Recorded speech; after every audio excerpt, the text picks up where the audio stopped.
Since YouTube isn't recommending my channel to everyone, I'm gonna have to clickbait the hell out of you myself. Ready? Grounded has over 1 million users?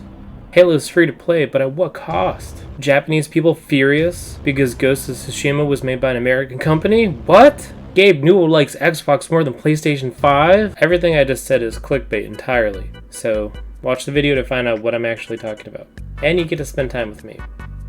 I don't know why you wouldn't want to spend time with me. Thank you. Wangles, what's up, man? Wangless, Wangles, and I kind of hope it's Wangless. The first thing I'm going to talk about is Grounded, which is Obsidian's new game. The studio that's famous for making a bunch of RPG games, most notably recently, in the last decade and a half or so, Fallout New Vegas. Grounded, it's a new game, it's like a new survival game, and it came out on, I think about 5 days ago now, so I think it came out like the 29th or the 30th. And they already have over 1 million players. It looks pretty horrifying if you are scared of spiders, but otherwise looks very, very interesting. As reported by PC Gamer, over 1 million players have tried Grounded and the first update's coming. So this game is free to play on Steam. It's in Steam Early Access and it's on the Game Pass service as well. So you can understand why they could get so many people, but if you look at this short video here, it gives you an idea of the gameplay, very Fortnite-esque. Ants, spiders, all that kind of stuff. You have to try to survive against them and craft stuff, like Honey, I Shrunk the Kid. It looks very interesting, and I'm glad to hear that it's already successful, so way to go Obsidian, and good luck everyone else. Something that's very important out there for elite gamers like myself, elite gamers, that Halo Infinite does not seem to have a public beta at this time, but it is going to be free to play, and what does that actually mean? In the Waypoint blog, the studio head noted that the beta program for Halo Infinite has been changed as the studio reacts to current circumstances. Then eventually they go in and they say that, hey, it's been really hard working this year with COVID and other things like that, trying to get this game out as a AAA studio. We're having a hard time. We're still working and assessing some options for broader hands-on opportunities before launch, and 343 Industries will be sharing updates about potential public flights when they can. Just about every major multiplayer game that comes out needs to have a beta in 2020, just because of the actual load and demand that you'd have on servers. It's not ideal if they can't do that for whatever reason. I do hope that 343 reconsiders that and they actually do explore that and they don't just say, well, hey, no beta. I think that the actual hype of not having a Halo game for about 5 years has really solidified in the public's eye that, like, hey, Halo is back, but there may be no expectation. You know, if you don't have a beta and then it comes out and there's a horrible garbage fire of a launch, just because of that, it will be very, very unfortunate. So I hope that there is some sort of public beta that I could potentially get my own hands on. I'm just excited to play Halo. Free to play, that's also great news. There's a different landscape out there than there was in 2010. There, you know, when Reach came out, or 2007 when Halo 3 came out, where when you actually go to play an FPS game at this point in time, a lot of them are either free or they're very low cost and they don't have a story, they don't have a lot of the things that Halo normally has, and they're able to compete at a different level because of it. So I would really like to see what the free-to-play means. The only request that I have is that 343 does not microtransaction this game to hell, and they instead go along the path of actually being able to unlock through upgrades and stuff like that. They don't do the same rec packs that they had in Halo 5, even though, I mean, I guess that works. I think that I would rather not see any of those things because I don't want content to be limited behind a paywall if it's going to be free to play. However, it's going to be great for the amount of people that actually come into Halo. As a person that plays Halo MCC, a lot of the current problems are the fact that it's a very, very limited database of players you can actually match against, and it's pretty much just me playing against the same 5 people that are really good. Or maybe I'm just really bad. If you thought humans weren't literal trash, don't worry. There's always a scammer out there to make you second-guess human nature. Cyberpunk had to tweet out this week because people were pretending to be CD Projekt Red. So the tweet says, if you received an email, it's not from us. Unfortunately, there have been some being sent. We contact you. It'll always be over our domain name. If you're being contacted, assume it's not us. If it's a third-party agency. It's good to note. Also, the people who try to use something like COVID to just try to scam people, you are the lowest rung of human scum.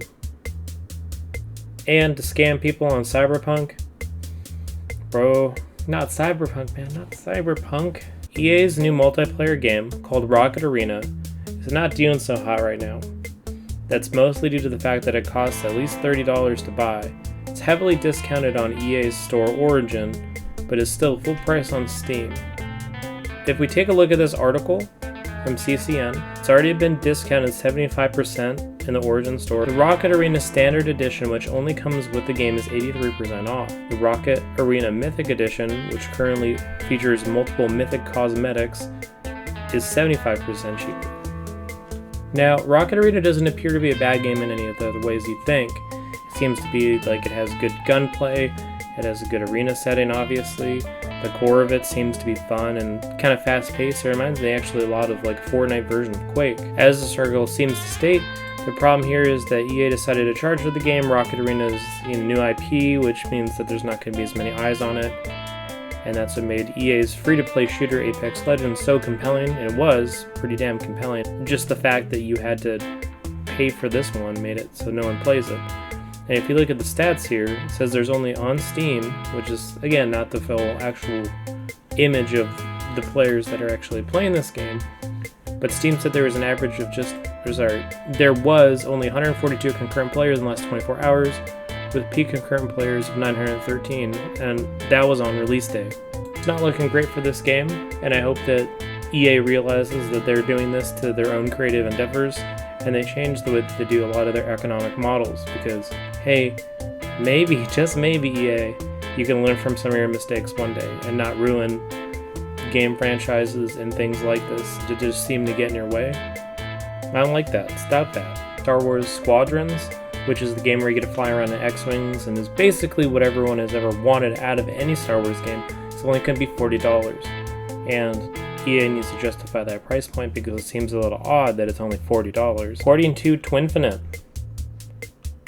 Blake Jorgensen said that gamers all have different scale, and most of our games right now have huge scale. We designed this to be really small scale so you can just fly an X-Wing or a TIE fighter and be in a dogfight. So they're basically saying that, yeah, it's not going to be that big of a game. However, they chose it to put it at $40 to allow access to as many people as possible that have Star Wars fantasy, which I think is, again, everyone who has ever thought of Star Wars. Also, he goes on to explain that at the end of the day, if we think about it, we start with the player and the motivations and expectations they have. This is a very deep and immersive game, and $40 felt like the right price point given behind the breadth of the game.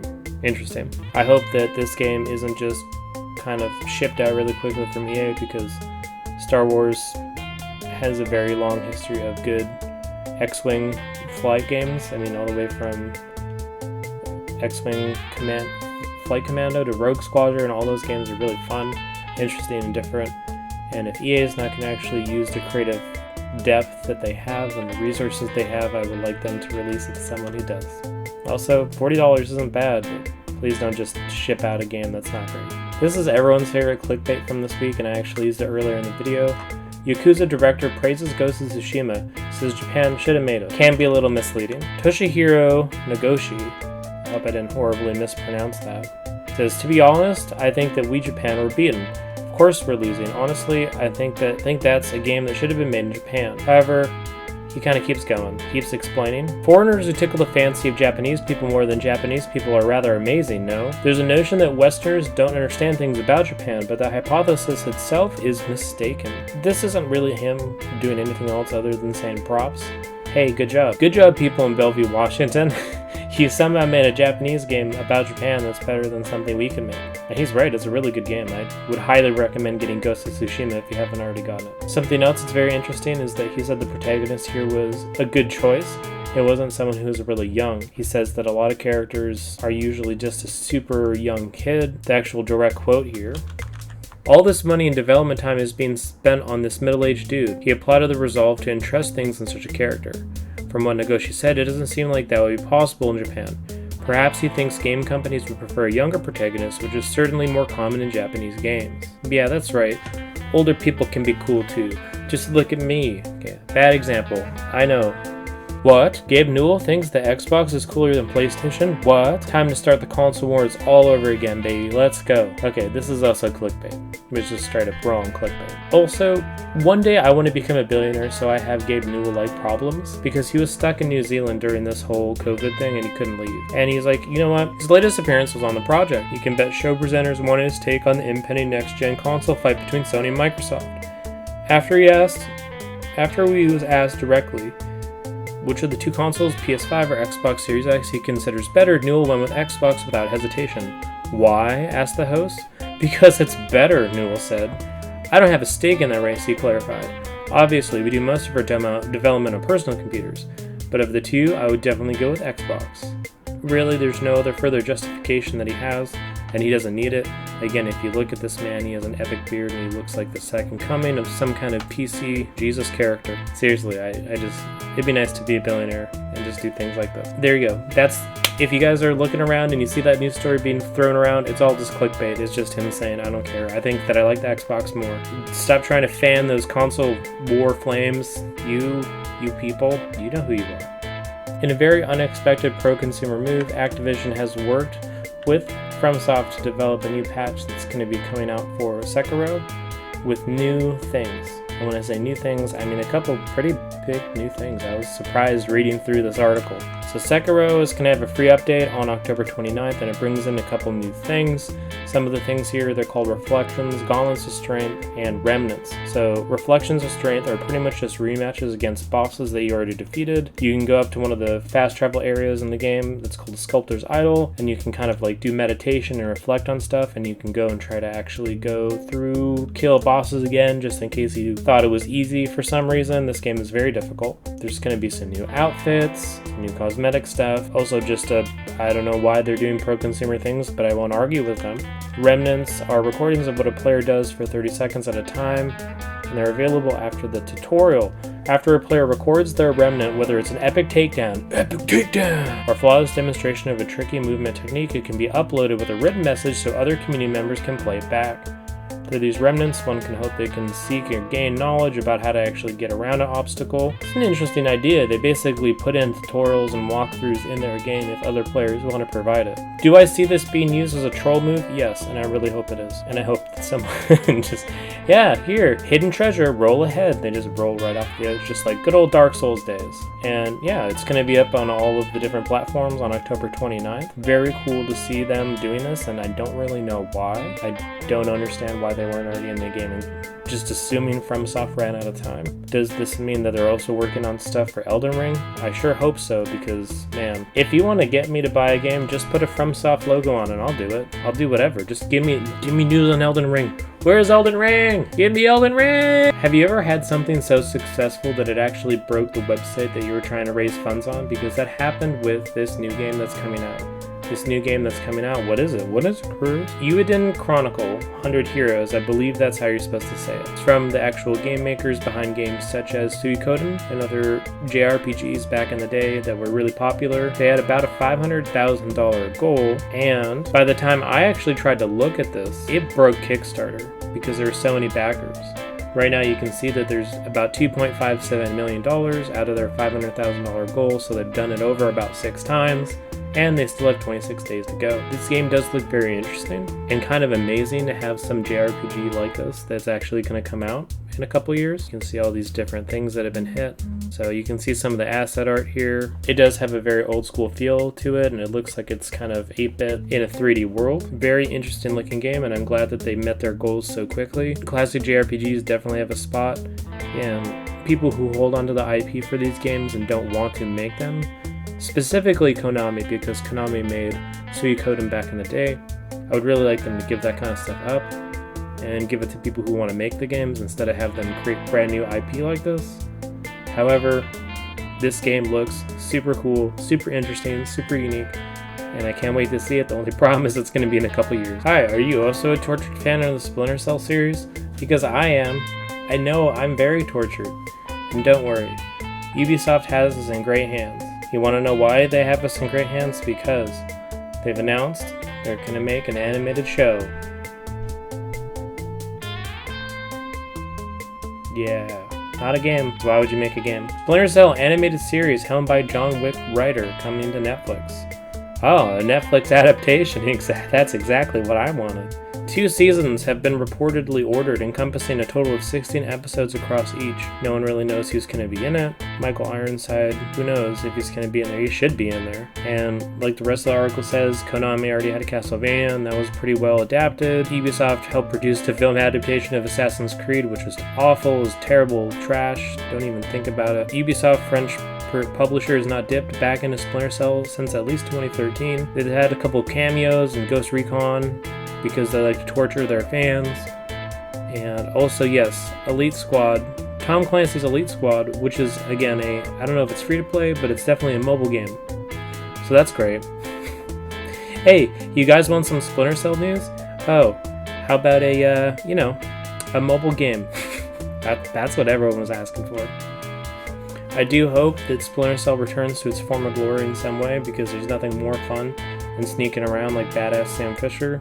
There's something about that just seems like it can't be reproduced in another way, and I hope that we get news of a game soon. Who knows?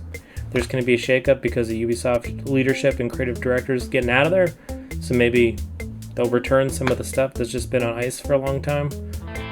I don't know if an animated show is good for me, but hey, I'm a sucker for Tom Clancy stuff. If you give me like a Jack Ryan show that doesn't really even have that strong of a thing, it's just like, ooh, cyber espionage, count me in.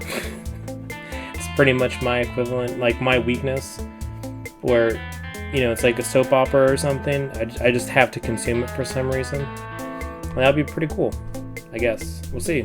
Hey, whatever. It's the next renaissance, right? Everyone thought it was going to be Marvel movies, but everyone's kind of sick of Marvel movies.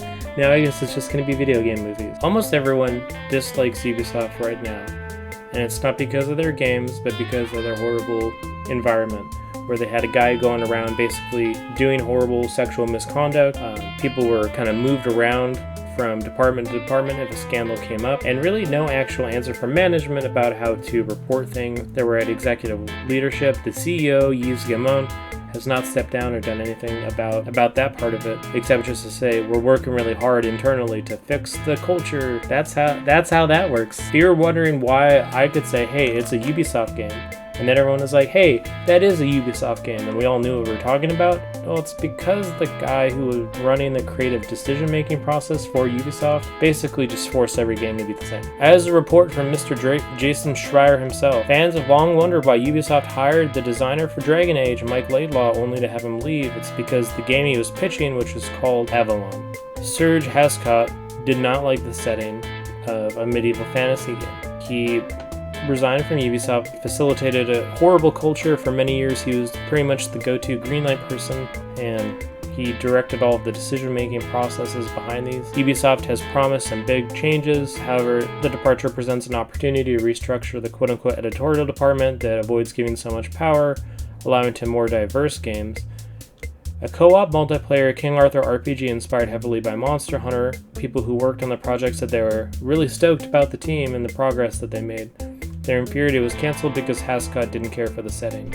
Quote, if they were going to make a fantasy game, it had to be better than Tolkien, he told them, according to people familiar with the project.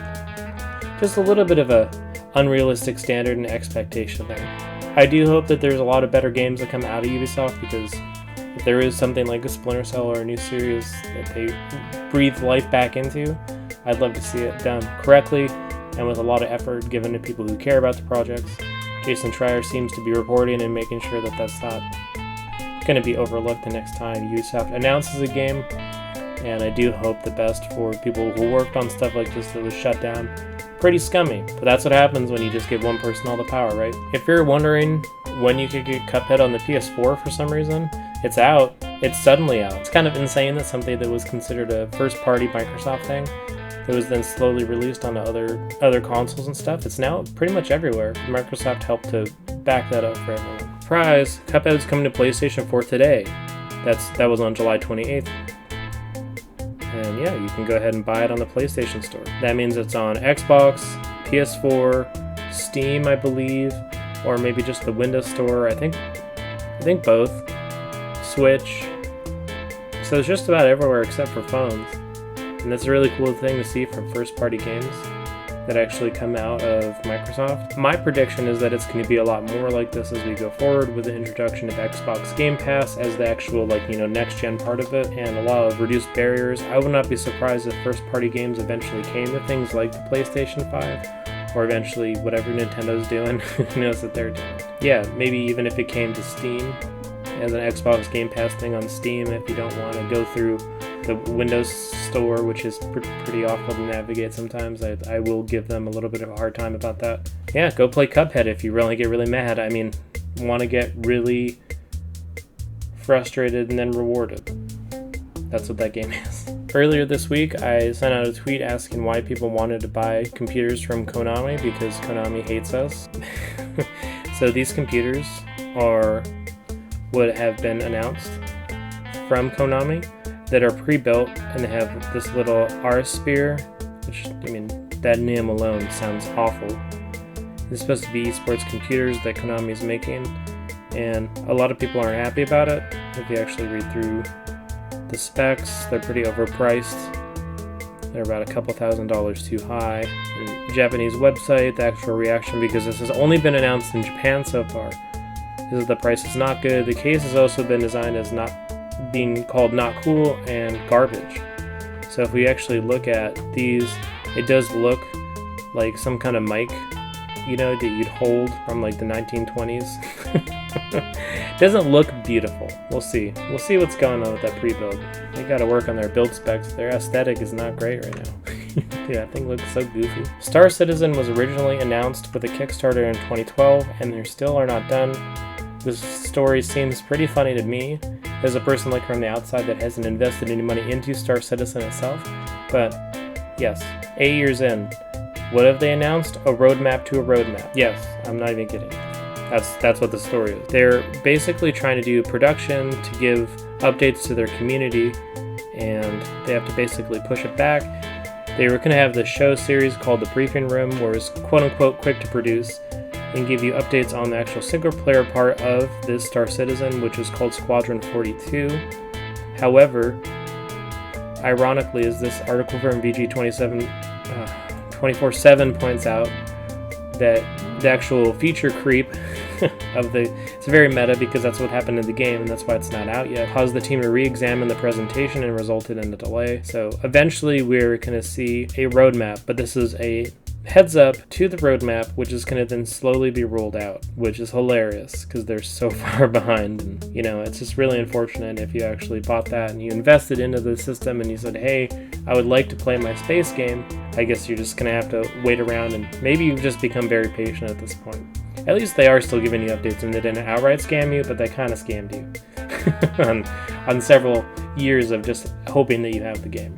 Earlier this week, it was reported that Junji Ito, a famous manga writer or illustratist, and he does all kinds of scary horror manga, was going to be working with legendary video game director Hideo Kojima, and they were going to maybe be working on something because, hey, it was like some E3 home at Comic-Con thing, and it was just through a translator. It wasn't really super answered in depth, so what they had to do is Junji Ito had to actually come back out and clarify some things. So we didn't really mean to set off the hype meter, but hey, when you're saying you're going to do a scary game with Hideo Kojima, and it's going to be like Silent Hills but cooler, of course people are going to get super excited. This translation here, when I asked Hideo Kojima for his work in an interview for Overseas, I answered lightly, I'm reading off Google Translate here, but in fact the story of the part, if you have an opportunity, we ask for cooperation. So basically, he said that they talked with Hideo Kojima and they have nothing firmly in place, which makes sense. It's pretty far away. Hideo Kojima just came off of making Death Stranding, which was pretty far out there and pretty wild, but it seemed like something he worked on for about a good 4 years, and it's the first major release since he left Konami after making Metal Gear Solid 5. He needs to make a scary game, though. That guy has the craziest mind out of anyone. I don't know what's going on with that man's mind. If there's someone who can make a really good scary game, it would be Hideo Kojima, working with people like this that are actually legendary in their own field of psychological horror and stuff like that, without making it maybe too much or too cheesy, trying to find the right balance. All we miss is Silent Hill, and it's really unfortunate that Konami is preventing any kind of release of Silent Hill. Silent Hills was going to be a great game, and yes, it did get dropped, but that did lead us to another road with Death Stranding. Who knows what Hideo Kojima is going to work on next, but I do see him inevitably working on our scary game, and I hope they bring in people like this. So, yeah, that's the news. That's the WangNews. That's all we got. That's all we got. What, you want me to make more? I don't, but if you guys want to press subscribe on this channel so I keep making this, because it's getting pretty sad at this point, let's be honest. If you want to check out my Twitch page, I'll link that down below. I have a Twitter as well. And yeah, stay in touch. Come by, leave comments. I'm trying to do this series about one time a week. Hopefully that's manageable. And yeah, I'll see you guys next time. So this is Chris. I'm out of here. You guys have a great rest of your week. Bye-bye.